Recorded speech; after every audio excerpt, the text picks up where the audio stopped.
Please get ready for a dictation of transcription number 379 and 380 from Sir Kailash Chandra magazine. 5 seconds. Start. Mr. Deputy Chairman, I understand the difficulty of the Honorable Law Minister in sponsoring a motion of this kind because actually it relates to certain subjects which are not in his charge.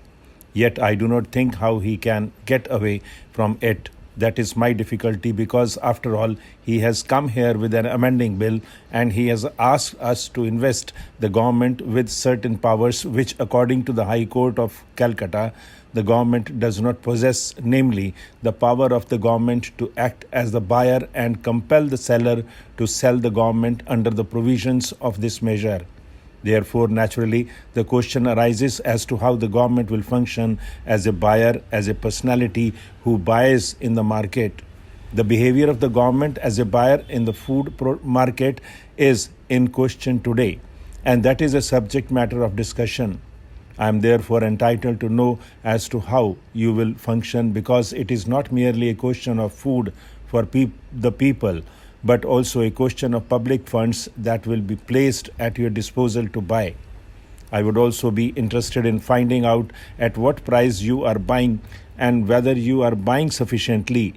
These are some of the issues for me to discuss in connection with this measure. I am not going to enter into the other aspect of the food situation.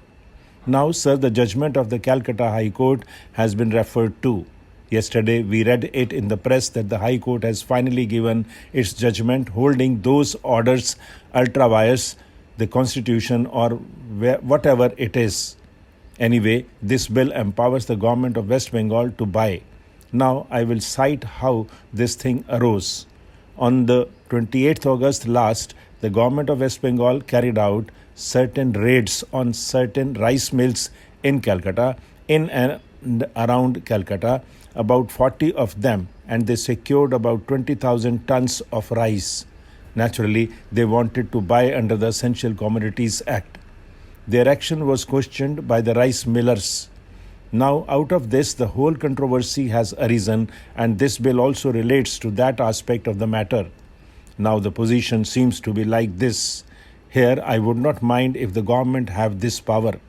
For the last 3 years or so, we have been crying hoarse over this matter, but our wise leaders of the government did not think it necessary until they had a crisis developing of such dimension that they could not escape buying.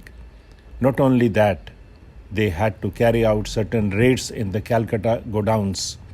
There again, they proceeded in a very halting manner. Everyone knows that in Calcutta, hoards are much larger, much greater than those found by the raids of the 28th August.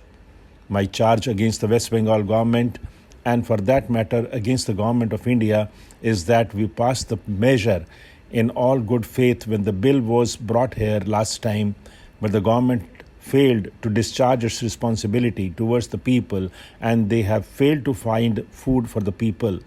It was only when the picture of famine became very grim before their eyes, it was only when men and women from the countryside of West Bengal tracked out of their hearths and homes towards the city for a morsel of food to pick up from the dustbins some grains of food, only then did the government realize that something had gone wrong.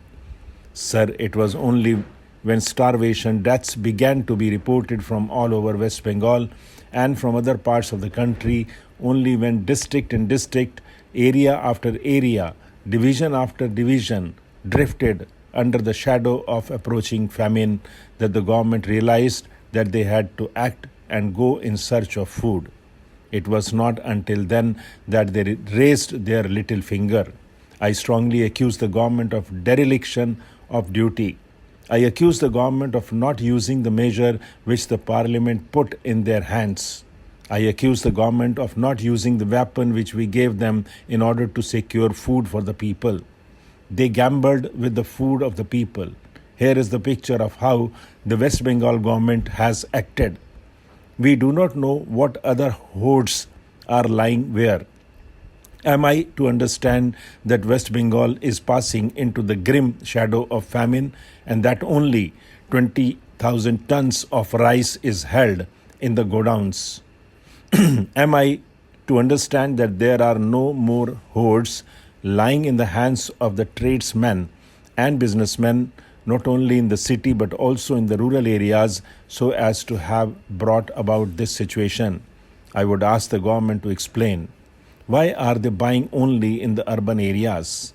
Are they utilizing this power in the rural areas also? Sir, the Tariff Commission, having once forwarded the common agreement between the cane growers and the factory owners, now tries to modify that accord or agreement. It talks of deduction from excess profits on account of the rehabilitation of factories and export losses. If I mistake not, sir, government itself in one of its letters dated the 14th April 1981 told the Mill Owners Association that factories were not entitled to export loss, and they based this argument on a certain calculation of prices into the details of which I need not go. Now, in regard to rehabilitation, I might say if of the two, the factories and the cane growers, rehabilitation is needed, it is the rehabilitation of the cane growers that is needed most. We know in many parts of India, the sugar cane growers suffer sometimes from drought and sometimes from floods. These days, due to heavy floods in Uttar Pradesh and Bihar, the sugar cane growers have suffered considerably. So, if the government is really keen about rehabilitation and if the Tariff Commission is equally solicitous of the interests of the capitalists and the cane growers, then we should insist on a rehabilitation fund for the help of the cane growers who suffer on account of drought or on account of floods. Instead of that, the Tariff Commission talks of rehabilitation of the mill owners as if the mill owners suffer more from calamities than the cane growers, as if the mill owners are weaker of the two. Sir, the Food Minister has tried to point out that sufficient attention must be paid to the recommendations of such an important body as the Tariff Commission. Is the government prepared to implement all the recommendations of the Tariff Commission, even in the case of the sugar industry? Is it not a fact, sir, that the Tariff Commission recommended that the incentive money that accrued on account of the reduction in excise duty should be distributed between the cane growers and the mill owners, 30% to the factory owners and 70% to the growers, and our government, instead of accepting that recommendation, is contemplating to reserve 25% for rehabilitation of the factory owners and then to distribute the rest between the two. The Tariff Commission, in one of its reports, doubted the feasibility and the advisability of linking price with recovery. The central government not only ignored the advice of the Tariff Commission, but they have also ignored the recommendations of the governments of Bihar and Uttar Pradesh in this matter. Our food minister claims to be a friend of the peasant, and it is not possible really, sir, for anyone to be in the government of India, India being mostly composed of peasants, to remain there unless he claims to be a friend of the peasant. It is not possible for me, sir, to say what his real intentions are, but I must submit, sir, that his policies, at least in recent times, have been anti-peasant. I would only invite attention to a law recently passed by Parliament under his guidance, wherein an attempt is made to regulate the crushing of sugar cane. I then pointed out, sir, that in the midst of the season, it would hardly be proper to limit the crushing of the sugar cane. The sugar cane that is produced must be crushed and must not be allowed to waste. I am told the entire sugar cane was crushed. So the regulation of the amount of sugar to be produced has failed. But while the entire sugar cane is crushed, a large amount of the sugar cane was bought by mill owners at a considerably reduced price. His regulation failed to regulate the production of sugar. His regulation only hit the cane growers who had to be satisfied with less price than they were otherwise entitled to have. In the end, I wish to point out that the cane growers of Uttar Pradesh and Bihar have proved to be less amenable to reason than the cane growers of Maharashtra and Tamil Nadu.